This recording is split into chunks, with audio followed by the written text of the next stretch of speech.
हमारे साथ कार्यक्रम में शामिल हो रहे हैं वेलेंटिस एडवाइजर्स के फाउंडर और एमडी ज्योति वर्धन जयपुरिया साहब। ज्योति सर, बहुत बहुत स्वागत है आपका। Good morning. गुड सबसे पहले तो धन्यवाद आपका हमें समय देने के लिए, जुड़ने के लिए हमारे साथ।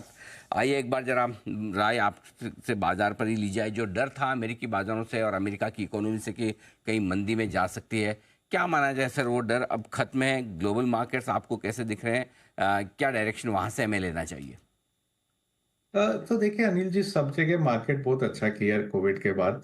वैल्यूएशंस कहीं पे सस्ते नहीं है, पर इकोनॉमी जो है, डर के बावजूद इकोनॉमी ठीक ही कर रहा है, कहीं खराब नहीं कर रहा है। अभी एक जो अगला है ना, नजर रहना चाहिए वो है फेड पे। मेरा अनुमान है कि है ना 18 सितंबर को फेड का कट आएगा, 25 बेसिस पॉइंट का कट आएगा। और है ना उसके बाद शायद दिसंबर में एक और कट आएगा। ये हफ्ते है ना वो जैक्सन होल में फेड का स्पीच है, पावल का स्पीच रहेगा। उसमें शायद कुछ संकेत दिए जाएंगे कि फेड का अब है ना नजरिया बदल गया है, कि है ना वो कट की तरफ जा रहे हैं। तो उस हिसाब से मेरे ख्याल से मार्केट में थोड़ा सा पॉजिटिव टोन रहेगा। पर ज्यादातर मेरे को लगता है मार्केट थोड़ा सा रेंज बाउंड हो जाएगा, क्योंकि वैल्यूएशन काफी महंगे हो चुके हैं। और इधर से ना पॉजिटिव चीज आएंगे, पर फिर है ना वैल्यूएशन के हिसाब से ज्यादा अपसाइड भी नहीं रहा मार्केट में। अच्छा, तो दुनिया भर के बाजारों में अच्छी तेजी है, लेकिन थोड़ा सा वैल्यूएशन अब हो रहे हैं महंगे। हमारे बाजारों के हिसाब से क्या करेक्शन हल्का फुल्का आया, 1000 पॉइंट निफ्टी ऊपर से करेक्ट हुआ, लेकिन इससे ज़्यादा नहीं। और वापस से रिकवरी बड़ी स्मार्ट और शार्प आती हुई दिखी है। कैसे देखा जाए सर? हाँ, तो अनिल जी, भारत में भी सेम ही है कि भाई वैल्यूएशन महंगे है। वो अपसाइड को थोड़ा कैप कर चुका है, पर नीचे में काफी बाइंग आ जाती है। एक तो यदि अपने पूरा मैक्रो सिचुएशन देखे तो बहुत ही अच्छा लग रहा है कि भाई करंट अकाउंट डेफिसिट एक तरह से सरप्लस हो गया है, कंट्रोल में है। फिजिकल डेफिसिट कंट्रोल में है। इकोनॉमी बढ़ रहा है, ग्रोथ आ रहा है। और शायद अभी जो है ना बारिश आ रही है, बारिश अच्छा लग रहा है, तो उस हिसाब से ना कंज्यूमर डिमांड, रूरल डिमांड भी पिकअप हो जाएगा। अर्निंग्स पे थोड़ा प्रेशर है, यदि है ना अपने ये नतीजे को देखे जो इस क्वार्टर में आए थे, तो इतना ग्रोथ नहीं था। एक तरह से है ना 12 क्वार्टर में ये सबसे वीक ग्रोथ था। तो अर्निंग्स पे थोड़ा प्रेशर रहेगा, वैल्यूएशन के साथ थोड़ा प्रेशर रहेगा। तो एक तरह से ज्यादा टाइम करेक्शन होते हुए दिख रहा है। थोड़ा थोड़ा प्राइस करेक्शन आते रहेगा, पर टाइम करेक्शन से ना वैल्यूएशन थोड़े ठीक हो जाएंगे। और उस हिसाब से एक है ना इतने रैली के बाद एक तरह से थोड़ा पॉज लेना चाहिए सब इन्वेस्टर लोग को भी, कि अच्छा रहेगा थोड़ा पॉज मिल जावे तो मार्केट में।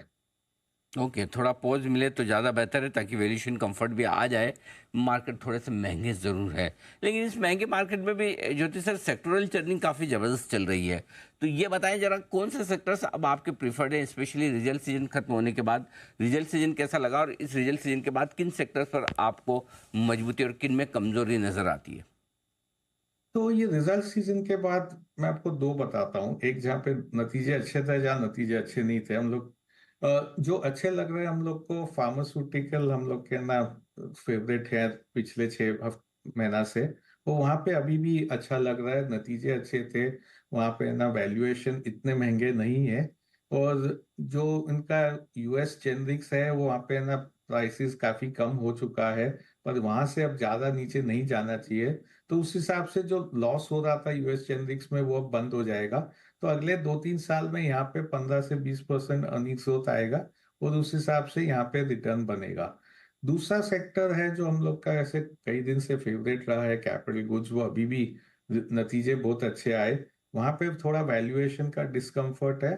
थोड़ा थोड़ा हम लोग ट्रिमिंग किए, पर वहां भी ऐसे कई सेक्टर हैं जहाँ पे अगले 2-4 साल में अच्छी तेजी लग सकती है। हम लोग जैसे पाइप्स काफी लेके रखे हैं, ट्रांसमिशन रिलेटेड सेक्टर सब अच्छे हैं। तो वो भी एक सेक्टर अच्छा लग रहा है। तीसरा सेक्टर मैं बताता हूँ जहाँ पे नतीजे अच्छे नहीं थे, बैंक्स में। तो बैंक्स में नतीजे अच्छे नहीं थे पिछले 1 साल से। स्टॉक्स में ना काफी नरमी रही है, अंडर परफॉर्म किए हैं। यहाँ पे वैल्यूएशन का कंफर्ट काफी आ रहा है। तो अगले 2-3 महीना में जब नतीजे अच्छे नहीं रहे हुए, यहाँ पे लेना चाहिए, क्योंकि 2 क्वार्टर 3 क्वार्टर बाद जब नतीजे अच्छे आने लग जाएंगे, तो ये सेक्टर में ना अच्छा रिटर्न मिल सकता है, क्योंकि यहाँ पे वैल्यूएशन सस्ते हैं। सबसे अहम बात है कि सस्ते वैल्यूएशन है। और हम लोग का जो 3 यूज फिलोसफी है कि अंडर वैल्यूड है, अंडर परफॉर्म कर चुके हैं, और अभी ये ना एक तरह से थोड़ा अंडर ओन्ड हो गए हैं। अरे आपने अच्छा बताया सर, ये अगर आपके पास जहाँ पर भी वैल्यू अच्छी है वहाँ खरीदारी करने का आपके लिए मौका बन सकता है, तो बढ़िया है। फाइनेंशियल यानी कि बैंक्स, फार्मा और कैपिटल गुड्स, यहाँ नंबर्स अच्छे आते हुए दिख रहे हैं, यहाँ आप एक्शन ले सकते हैं। ग्लोबली जो प्रभावित होने वाले सेक्टर्स, उनमें दो पर आपसे राय लेना चाहता हूँ, मेटल और आईटी। कैसे देख रहे हैं सर इन्हें? तो मेटल पे हम लोग कई साल से थोड़ा अंडरवेट ही रहे हैं। उसका कारण है चाइना। चाइना का जो इकोनॉमी है वो मेरे ख्याल से 5% के नीचे ही जीडीपी ग्रोथ रहेगा उनका। चाइना है ना, एक तरह से स्टील देखे तो 50% कंज्यूमर चाइना है। वो वहां पे अभी है ना इन्वेस्टमेंट स्लो डाउन हो रहा है, जीडीपी स्लो डाउन हो रहा है। तो उस हिसाब से सबसे बड़ा बायर वहां पे ना बाइंग नहीं करेगा।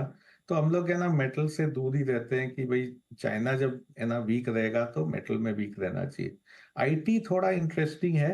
वहां पे है ना स्टॉक्स अंडर परफॉर्म कर चुके हैं, वैल्यूएशन अब इतने महंगे नहीं रहे। पर फिर भी जो यूएस इकोनॉमी है वहां पे ना ग्रोथ रिसेशन में नहीं जावे पर ग्रोथ स्लो डाउन है। ग्रोथ स्लो डाउन होने के कारण थोड़ा सा डिमांड एनवायरनमेंट ऊपर नीचे रहेगा। पर ये एक सेक्टर है जो हम लोग करेक्शन में हम लोग थोड़ा है ना ऐड करेंगे। ओके, ये है आपके लिए आईटी शेयरों पर करेक्शन में खरीदारी करने का मौका यहाँ पर बन सकता है, यहाँ दिक्कत वाली बात नहीं है।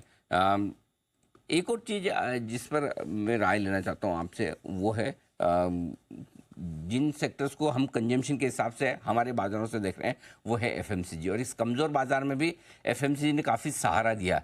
क्या अब मजबूत बाज़ार की मजबूती के साथ ये अंडर परफॉर्म करेगा, या यहाँ पर अब भी मौके हैं सर? तो देखिए अनिल जी, कई बार क्या होता है अपने जब कंज्यूमर सोचते हैं ना अपने एफएमसीजी सोचते हैं। पर काफी अलग भी सेक्टर है जो कंजम्पशन पे खेल सकते हैं, क्योंकि एफएमसीजी के बदले जो कंज्यूमर डिस्क्रेशनरी है उस पे हम लोग का ज्यादा ध्यान रहता है, क्योंकि जो इकोनॉमी देखे 20 साल में बदल गया है। पेनेट्रेशन काफी ज्यादा हो गया है, ये जो सोप्स और शैम्पूज और टूथपेस्ट है। अभी सब लोग है ना वाइट गुड की तरफ जा रहे हैं, टू व्हीलर्स खरीद रहे हैं। तो हम लोग का ज्यादा ध्यान रहता है कि ये जो टू व्हीलर टाइप है या कंज्यूमर डिस्क्रेशनरी है, चाहे उसमें एसी हो चाहे वॉशिंग मशीन हो, उस तरह के कंपनीज पे ज्यादा ध्यान रखते हैं। क्योंकि अगले 3 साल 5 साल में इंडिया का जो पर कैपिटा इनकम है अभी करीब $2500 है। वो 5-7 साल 10 साल में ना 5,000 की तरफ जाएगा। वो जब जाएगा तो लोग है ना ऊपर ऊपर है ना जाते जाते हैं कंजम्पशन बास्केट में। और उस हिसाब से consumer discretionary, autos, two wheelers, ये सब में ना ज्यादा खरीदारी आएगी। ओके, ठीक बात है। तो ये सारे सेक्टर्स हैं जहाँ पर आपको कंजम्पशन में करना है फोकस।